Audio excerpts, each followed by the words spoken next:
In this video, we are going to talk about how do you go from 1 million to 3 million, 5 million, and 20 and 30 and 40 million and beyond. And what are some of the things that we have done as an organization and some of the mistakes that have made us a CEO. So maybe you are stuck at a couple $1 million a year and you're not quite sure how do you go to that next level. And people say that the first $1 million is the hardest, which I agree, because below 1 million, you are trying to find the product market fit, maybe testing different markets, maybe also refining your offer, right? It's all about sales and marketing, how do you get leads, how to convert those leads. And once you have that, I believe anything above 1 million, right? You only have one problem, and that is people. Anything above 1 million, your problem is not actually the real problem. Your problem is not I have a revenue problem or I have a sales problem. You have a sales people problem. You don't have a marketing problem. You have a marketer problem. You don't have customer support problem. You have customer service people problem. Now, one of the many mistakes I made that I didn't know, but now I know, and I don't want you to make that mistake, is this. Your greatest strength, your strongest suit will become your greatest weakness as you scale. What do I mean by this? At a couple $1 million, I was the strongest closer within my company. That means I am the rainmaker, I am the driver, I bring in the revenue, right? Because I could communicate and I know how to sell. So because I am so strong, right, in sales and closing, the company depends on me, always on me, to bring in the revenue. So my greatest strength, my strongest suit becomes my greatest weakness. What it means is if I am not on the phone, if I'm not meeting with clients, I'm not growing the company. Until I started building a little sales team, right? A team that other people could close, but they couldn't close as well as I do. So it's always, they might close some sales, but a majority of the sales still coming from me. Now to learn, I need to pivot. I need to learn how to build a sales team and how do I have sales managers in place, and how could I elevate my team to my closing skills. So it's very, very interesting because throughout that process, I noticed, hey, you know what?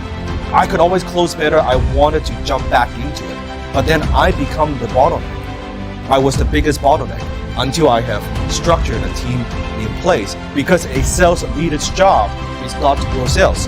A sales leader's job is to grow sales people in both quality and quantity. So that's a mindset shift that I had to make. You notice when you are growing, after $1 to $3 million, your focus is no longer focusing on what needs to be done or how to do something. Not just what and how. How do I get more customers? How do I sell more? How do I create a better product? At 10 million and above, your focus shifts from what and how to who. Who could do this for me? Who could I hire? Who do I need to recruit that could build the business? So pretty much think of it this way. Below 10 million, you are building the business. You are the driver, right? Anything above 10 million a year in revenue, you're building your people, and then your people are building the business. Now you're much more in a leadership position. You're leading the team. You might not be the best at doing that particular thing anymore. You bring in people. Now here's the problem. People talk about you only want to hire A players to join the company. Now it sounds good in theory. From my experience, that doesn't work.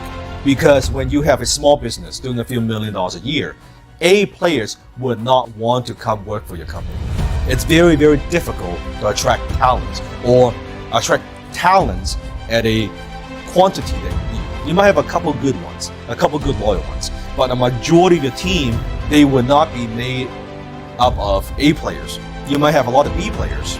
So you got to make do with B players. How to get the most out of B players, because we cannot compete with the Amazon, the Facebook, and Google yet, right? We can't. Even now we can't. Even the size that we have. So how do we get the most out of our people? The team that wins is not the team that has the most talents. That's not true. The team that wins is the team that gets along the best. So how do you make sure that people within the team dynamic, the team morale is good, right? So you will not have A players in the beginning. You have a bunch of B players. you have to live with that, and how to get the most out of it. From my experience in my own organization, in the beginning, I could only afford to hire people with less skills than me. I'm the best marketer in my company. I'm the best strategist in my company. I'm the best closer in my company. So in the beginning, I was hiring, because that's all I could afford, people with less skills. And you will go through this. That's stage one. Stage two, once you're at maybe, let's say, $10 million a year, you could hire people with some more skills and some more experience. But when they come in, you're not training them from scratch. They know, they have experience, or they've done this in the past, but they don't know how you do something. They don't know your culture, they don't know the way that you work. So they will need some coaching from you. Basically, how we do it here, how we do things here. So you've got experience, that's good, but this is how our team works, this is how product works. So that's kind of stage two. When you are at 20, 30 million, now you have some sort of executive team and management team. That's your VP of sales, your VP of marketing, operation, and finance, right? And within your company, just so you know, when you're growing, if you are the driver, chances are you are, otherwise you wouldn't be here, that you are what I call gas people, just like a car. You can't just have all gas people in the company. You need to have some people who are like brake people, meaning finance, bookkeeping, support, admin, so that you don't crash, to make sure you don't get into an accident, right? So you don't just all gas and no brake. And in the beginning, you might not feel comfortable. You're like, hey man, I can move quick. Let me just get things done. Let me get shit done. And then you have people who are telling you, no, this, you gotta watch out for legal, support, finance, and all these things. You're like, well, you're just getting into my way. No, you gotta have both types of people, gas and brake. So at that multiple eight figure, now you have an executive team.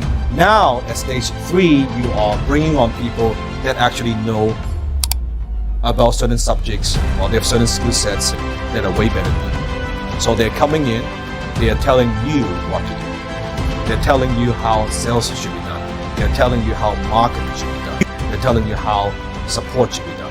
And it feels a little bit weird in the beginning. At least for me it was. Because I am no longer the smartest person in the company. I focus on strategies, vision, culture, decision making, and I spend more time focusing on who. So that's how you go from that couple $1 million to $5 million, $10, $20, $30 million, because you shift from what do I need to do, how do I need to do it, to buying time, to who do I need to hire that could do this for me, who has already done it that I could bring into my company that could help accelerate my growth. And most CEOs, they're not comfortable with that. They want to be the rainmakers. They want to be the drivers. And that's what I have experienced as well. So knowing after $1 million, the only problem you have is people. Focus on your people, build your people, and then let your people build